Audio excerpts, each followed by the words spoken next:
Your 1 minute 30 seconds starts now.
Time up ആയിട്ടുണ്ട്. നമുക്കിവിടെ correct answer വരുന്നത് സി ആണ്. Communicate their intention to others. അത് വന്നിരിക്കുന്നത് ഫസ്റ്റ് ലൈനിൽ തന്നെയാണ്. When the nurse is ready to depart he or she must advise a minimum of 2 staff members and that he or she is commencing home visit with one staff member who are responsible for lodging then അവർ inform ചെയ്തിട്ടുണ്ടാവുമെന്ന് പറഞ്ഞിട്ടുണ്ട്. നമ്മുടെ question നോക്കിയേ.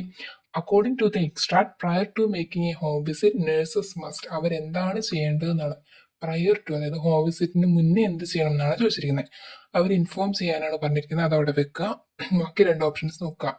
Record the time they leave the practice. അവർ record time പറയുന്നുണ്ട്. Second paragraph second line. This time will be documented. പക്ഷെ എപ്പോഴാണ് നോക്കിയോ, ഓൺ റിട്ടേൺ ടു പ്രാക്ടീസ്, തിരിച്ചു വന്നു കഴിഞ്ഞിട്ടാണ് ടൈം റെക്കോർഡ് ചെയ്യേണ്ടത്. സോ എ ഓപ്ഷൻ വരത്തില്ല. B option, refill their bag with necessary items. Last കൊടുത്തിട്ട് nurse team will then attend to any specimen calls and require restocking of the nurse's kit. Restocking then, അത് കഴിഞ്ഞിട്ട്, which means return ആയി കഴിഞ്ഞ് time document case കഴിഞ്ഞിട്ടാണ് restocking of the nurses kit ചെയ്യുന്നത്. അത് രണ്ടും അപ്പോസ് ചെയ്യേണ്ടത് after coming from the home visit ആണ്. നമ്മളോട് ക്വസ്റ്റ്യൻ ചോദിച്ചിരിക്കുന്നത് prior to making a home visit ആണ്. അതുകൊണ്ടാണ് നമ്മുടെ കറക്റ്റ് ആൻസർ സി വന്നിരിക്കുന്നത്. Communicate their intention to others. Easy ആയിട്ട് നമുക്കിവിടെ എയും ബിയും എലിമിനേറ്റ് ചെയ്യാം. അതേപോലെ തന്നെ നിങ്ങൾക്ക് കൺഫ്യൂഷൻ ഉണ്ടാക്കുന്ന ഓപ്ഷനാണ് എയും ബിയും. മോസ്റ്റ് പ്രോബബ്ലി സ്റ്റുഡൻസ് ചെയ്യുന്നത് എവിടെയെങ്കിലും ഒരു കാര്യം കണ്ടാൽ അതെടുത്ത് എഴുതുകയാണ്. അപ്പോൾ ആ ഒരു ഓപ്ഷൻ നോക്കുമ്പം അത് ഇവിടെ നമ്മുടെ ക്വസ്റ്റനുമായിട്ട് ലിങ്ക് ഉണ്ടോ, അത് കറക്റ്റ് ആണോ നോക്കിയിട്ട് ചെയ്യാം. ഇത് ഡയറക്റ്റ് എലിമിനേറ്റ് ചെയ്യാൻ പറ്റുന്ന 2 ഓപ്ഷൻസ് ആയിരുന്നു എയും ബിയും. എയും ബിയും കാണുമ്പോൾ നിങ്ങൾ ഓഫ് കോഴ്സ് അത് പോയി എഴുതും. പക്ഷെ ശ്രദ്ധിക്കുക, ചിന്തിച്ചിട്ട് എഴുതുക. അപ്പോൾ നിങ്ങൾക്ക് സി ഓപ്ഷൻ കറക്റ്റ് ആയിട്ട് ആ ഒരു prior to making home visit നിങ്ങൾക്ക് കറക്റ്റ് ആൻസർ കിട്ടും. Thank U.